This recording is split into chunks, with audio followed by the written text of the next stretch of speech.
Assalamualaikum warahmatullahi wabarakatuh.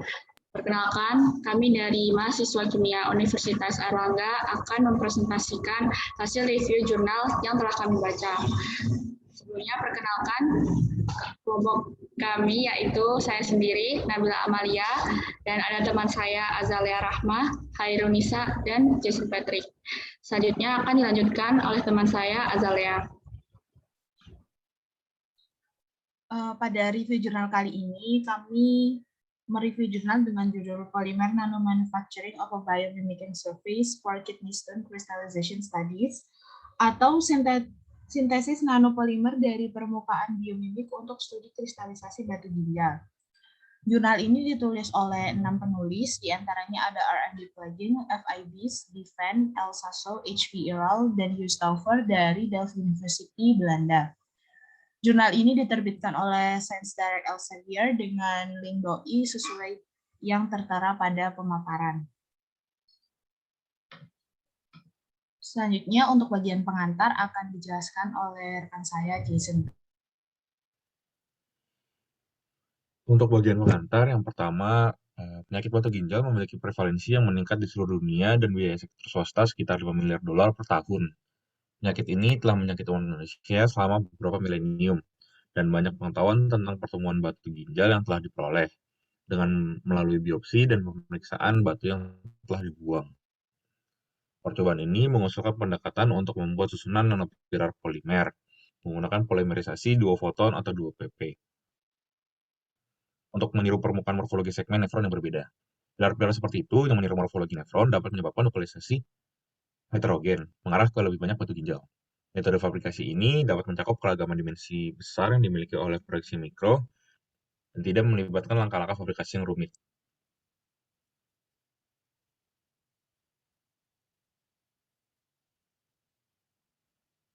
Untuk poin yang pertama, proyeksi mikroginjal, sile, dan mikrofili. Mikrofili ginjal biasanya berdiameter sekitar 80 nanometer dan 1-2 meter, 1-2 mikrometer tingginya untuk batas kuas yang berkembang dengan baik. Jarak antara mikrofili bervariasi dengan laju aliran di tubulus, dan sekitar 75 hingga 130 nanometer di perbatasan kuas. Mikrofili juga dapat muncul sebagai tonjolan kecil pada permukaan sel memiliki panjang yang relatif pendek 500 nanometer atau kurang. Silia jauh lebih besar, memiliki diameter sekitar 250 nanometer dan tinggi 2-10 mikrometer. Untuk meniru proyeksi mikro ini menggunakan 2 pp, pertama-tama diuji sifat mekanik fotoresin menggunakan pengujian mikromekanis untuk memastikan modulus lentur menyerupai mikrofili dan silia. Kemudian bertujuan untuk menulis pilar nano dengan yang pertama diameter 80 nanometer, tinggi 1 mikrometer, dan jarak 120 nanometer. Dan untuk yang kedua, diameter 250 nanometer, tinggi 8 mikrometer, dan jaraknya 8.000 nanometer, mewakili mikrofili dan sile masing-masing pada istilah geometri. Kemudian, dengan menggunakan litografi lunak standar, sebuah bukti prinsip organ on a chip dibuat di mana nanopilar tertulis dimasukkan dan kemudian digunakan untuk mengkristalkan COX. Nah, bisa dilihat pada slide berikut terdapat 2 gambar, di mana pada gambar pertama adalah langkah-langkah fabrikasi perangkat mikrofluida pada bagian atas dan pada bagian bawah adalah skema perangkat mikrofluida.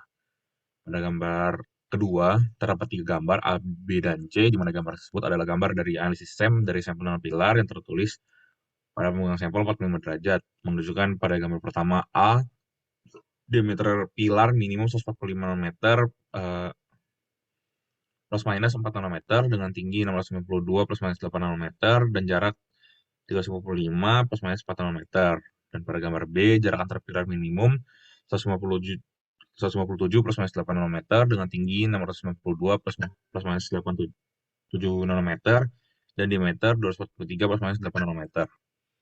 Pada gambar C, susunan pilar tanpa pengolahan pasca menggunakan titik kritis pengeringan, menunjukkan keruntuhan pilar akibat gaya tegangan permukaan selama pengeringan.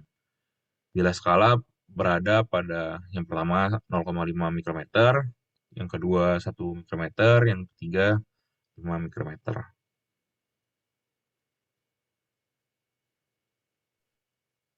Baik, selanjutnya yaitu tentang metode penelitian yang dalam jurnal yang kami review.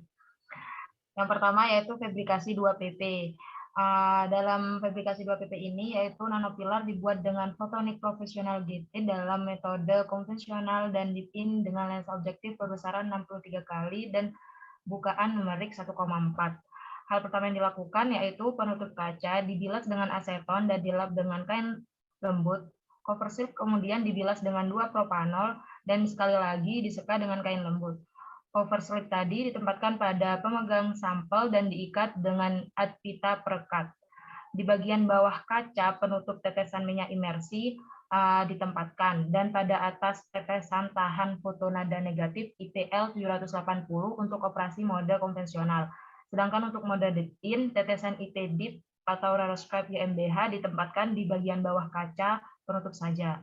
Skrip yang disesuaikan digunakan untuk menulis susunan pilar lapis demi lapis dengan daya laser yang berbeda untuk setiap lapisan di sepanjang sumbu pilarnya. Karena mengubah kekuatan laser di sepanjang pilar, bentuk pilar itu bisa dimanipulasi. Kekuatan laser dan kecepatan pemindaiannya adalah bervariasi untuk mengoptimalkan ukuran nanopilar yang benar. Selanjutnya, karena batas resolusi alat yang ditentukan adalah 200 nanometer di bidang XY, untuk mencapai diameter pilar 100 nanometer, pilar yang dirancang dikecilkan hingga diameter 10 nanometer dan diberi dosis berlebih dengan menyesuaikan kekuatan laser dan kecepatan pemindaian yang sesuai ke ukuran yang disasarkan. Artinya, diameter pilar dapat diatur bukan dengan menggerakkan voxel dalam ruang, tetapi dengan menggunakan laser power yang tinggi untuk menyebabkan pertumbuhan voxel. Struktur resolusi serupa telah dibuat dengan menggunakan custom fotoresin dan aditif pengangkat oksigen. Nanopilar juga ditulis dengan beberapa lintasan pada volume yang sama untuk lebih mengontrol permukulan laser lokal dan selanjutnya proses polimerisasi. Pada akhirnya, dalam jurnal ini juga menjelaskan bahwa pemindaian dengan cermin galvo di mana arah penulisan umumnya menyapu bidang XY versus memindahkan tahap piezo ke arah penulisan Z dibandingkan setelah menulis. Kemudian kaca penutup tadi ditempatkan di tempat yang dibuat khusus dan direndam selama 25 menit dalam propilen glikol monometil eter asetat untuk pengembangan, diikuti dengan pencelupan selama 5 menit dalam IPA untuk pembilasan. Fungsi dari pengeringan titik kritis ini digunakan untuk menghindari tegangan permukaan saat mengeringkan struktur yang dikembangkan setelah dikeluarkan dari IPA. Gaya kapiler yang disebabkan oleh permukaan ketegangan cairan pembilas selama pengeringan udara akan menyebabkan pilar runtuh ataupun sebaliknya. Akhirnya uji struktur balok tunggal jepit panjang dengan panjang 45 mikrometer dan lebar 5 mikrometer dan tinggi 5 mikrometer yang dibuat dari IP-dip dan modulus lentil material diukur menggunakan mikromekanik alat pengujian. Selanjutnya, tentang karakterisasi akan dijelaskan oleh rekan saya, Nabila. Oke, untuk proses karakterisasi, untuk memeriksa dan mengukur dimensi pilar tertulis, kaca penutup dengan struktur dilapisi sputer dengan lapisan emas atau palladium 6 nanometer. Dan dicitrakan di mikroskop elektron scanning atau biasa disebut dengan SEM, menggunakan pemegang sampel 45. Pengukuran dilakukan untuk menghitung rata-rata diameter dan simpangan bakunya menggunakan perangkat lunak analisis gambar. Dalam penelitian ini, simpangan bakunya ditunjukkan dengan nilai plus minus. Jarak antara dua pilar dihitung menggunakan pusat ke pusat yang telah ditentukan sebelumnya, dan diameter rata-rata yang diukur. Dan untuk selanjutnya yaitu memproduksi perangkat mikrofluida. Langkah-langkah untuk pembuatan perangkat mikrofluida dengan percetakan 3D resolusi tinggi adalah digunakan untuk membuat master cetakan dari resin yang dapat disembuhkan dengan foto. Master cetakan berisi versi negatif dari 100 mikrometer dan 150 mikrometer dengan saluran mikro yang luas. Setelah dicetak, cetakannya direndam dalam IPA untuk menghilangkan HTM 140 yang tidak diawetkan dan selanjutnya masuk dalam photopole curing unit. Polidimetil siloxane atau biasa disebut dengan PDMS, elastomer, dan bahan pengawet. Dicampur dalam perbandingan 10:1. Kemudian dituangkan ke dalam cetakan dan disembunyikan pada 70 derajat Celcius selama 1 jam. Setelah proses curing, PDMS dipotong lepas dengan pisau bedah di sekitar tepi master dan dikupas. Lubang untuk inlet dan outlet dilubangi dengan jarum berujung tumpul 23G chip dirakit dalam kondisi kamar bersih dengan menggabungkan komponen PDMS dengan kaca penutup yang menampilkan nanopilar. Pipa PE10 dimasukkan ke saluran masuk dan keluar dan chip ditempatkan di pemegang chip yang dibuat khusus. Pemegang chip ini terdiri dari bagian atas dan bawah pelat akrilat transparan yang dipotong laser disatukan dengan 4 baut dan mur dalam ukuran M5. Dengan pemegang ini, kami mencapai reversible penyegelan kedap air antara kaca penutup dan PDMS. Selanjutnya akan dilanjutkan oleh teman saya, Azalea. Selanjutnya adalah pemaparan hasil. Pada hasil terdapat 2 hasil yang dapat diamati, yaitu yang pertama ada susunan nanopilar dan yang kedua adalah perangkat dari mikrofluida. Untuk hasil yang pertama yaitu susunan nanopilar, dihasilkan nanopilar dengan aspek rasio 100 dan diameter individu kurang lebih 250 nanometer dengan metode fabrikasi 2PP. Hasil ini dapat dikatakan mereplikasi sifat morfologis dan topografi dari lingkungan biologis silia. Namun hingga saat ini peneliti menyarankan untuk menggunakan teknik seperti deplesi dan teknik pendinginan radikal fotoresin untuk memperbaiki ukuran dan resolusi dari susunan nanopilar yang sangat ringkih. Penulis juga masih menganggap bahwa metode fabrikasi 2PP adalah satu-satunya metode yang dapat menghasilkan aspek rasio tinggi dengan polimer yang ada. Selanjutnya adalah alat mikrofluida. Chip mikrofluida sendiri terdiri dari komponen PDMS dengan memiliki banyak pipa mikro yang ditutup dengan kaca penutup. Nah, hal ini dapat dilihat pada gambar 4A. Ini merupakan chip mikrofluida. Lalu susunan nanopilar yang difabrikasi dengan menggunakan metode 2PP pada slip penutup kaca ini dienkapsulasi oleh dinding saluran mikro. Nah, untuk menghitung posisi yang tidak akurat, lebar dari susunan dibuat lebih lebar sebesar 400 meter dari lebar saluran mikro. Lalu untuk mencapai segel kedap air, chip mikrofluida sendiri ditempatkan di pemegang chip yang transparan. Setelah diamati, tidak ada kebocoran antara PDMS dan kaca hingga laju aliran sebesar 200 mikroliter per menit untuk dimensi saluran. Hal ini sangat jauh di atas laju aliran fisiologis yang sebenarnya, yaitu biasanya di kecepatan 1 mikroliter per menit. Untuk percobaan awalnya dan untuk mendemonstrasikan fungsionalitas dasar, digunakan larutan CaCl2 dan sodium oksalat dalam 50 ml air pada gelas beaker yang berbeda dengan konsentrasi prekursor sebesar 8 mikromolar. Larutan tersebut lalu dipompa dengan menggunakan syringe melalui pipa mikro dengan kecepatan 1 mikroliter per menit selama 2 jam. Hasil yang didapatkan terdapat kristal yang terbentuk pada ujung pipa mikro pada detik ke-165. Hasil ini masih terlalu dini untuk dapat dijadikan kesimpulan dan hanya dijadikan sebagai teori atau bukti prinsip dasar saja. Lalu setelah melakukan uji dengan instrumen SEM, ditemukan terdapat daerah nanopilar dengan struktur yang menyerupai silia pada ujung pipa mikrofluida. Adhesi dari pilar-pilar ini dapat diperbaiki lagi dengan menggunakan treatment baru seperti menggunakan plasma oksigen atau dengan meningkatkan ukuran dasar nanopilar itu sendiri. Pada gambar terdapat 8 gambar. Untuk gambar yang pertama adalah seperti yang sudah dijelaskan tadi, ini merupakan perangkat mikrofluida transparan yang berisi 8 saluran mikrofluida.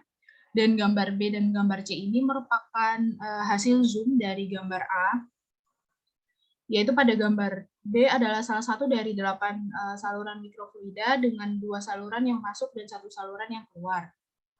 Ini saluran masuk dan ini saluran keluar. Untuk yang C, merupakan susunan silia yang tercetak di dalam saluran mikrofluida. Jadi di dalam sini, seperti yang sudah dipaparkan tadi, terdapat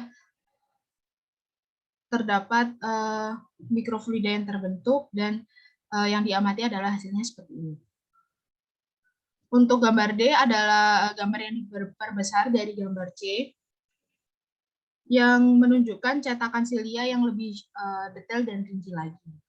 Untuk gambar E merupakan gelembung udara yang bergerak melalui saluran mikro dengan dinding yang tersisa dengan tertutup etanol.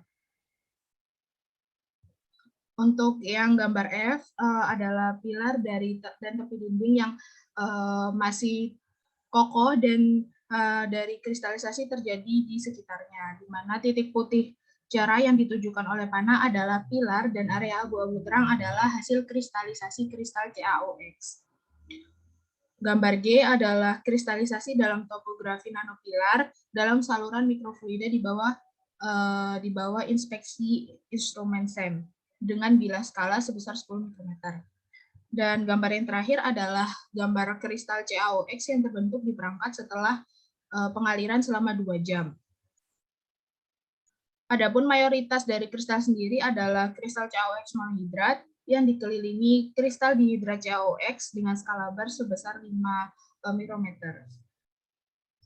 Untuk konklusi akan dijelaskan oleh rekan saya.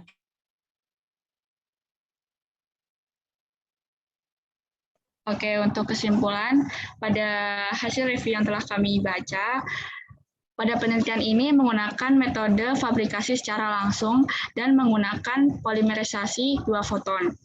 Dan dengan metode tersebut dapat dibuat nanopillars dengan diameter minimum 145 nanometer. Dengan susunan nanopillar dengan jarak minimum 157 nanometer plus minus 8 nanometer. Dan nanopillar dengan rasio aspek hingga 100. Kemudian memiliki diameter 254 nanometer plus minus 17 nanometer dan tinggi sekitar 25 mikrometer. Hasilnya didapatkan cetakan dari nanopillars yang mirip dengan silia utama yang ditemukan pada saluran pengumpul dari nefron manusia. Penelitian ini sekarang terfokus pada peningkatan dalam pengaturan mikrofluida dengan metode bubble traps. Kemudian mempelajari lebih lanjut tentang pengaruh peningkatan dalam mempelajari pengaruh morfologi permukaan ginjal pada pembentukan batu ginjal. Dikarenakan ada beberapa morfologi yang ditemukan dalam nefron, jumlah percobaan yang akan dilakukan banyak dan akan memakan waktu. Microchip yang berisi 8 microchannel terpisah, di mana akan menurunkan waktu fabrikasi atau pembuatan. Perlakuan percobaan secara paralel diharapkan akan menurunkan waktu percobaan secara keseluruhan yang dibutuhkan untuk menjangkau jarak parameter yang cukup besar. Pada akhirnya, penelitian ini memberikan fleksibilitas pada 2 PP dalam membuat nanopillars dengan memberikan variasi dalam diameter, tinggi, jarak, dan modulus. Model ginjal dapat dibuat dengan mempelajari kristalisasi di bawah, jangkauan permukaan dengan membedakan mikrotopografis dan perilaku mekanik. Next. Terima kasih. Sekian presentasi dari kelompok kami. Kurang lebihnya mohon maaf. Wassalamualaikum warahmatullahi wabarakatuh.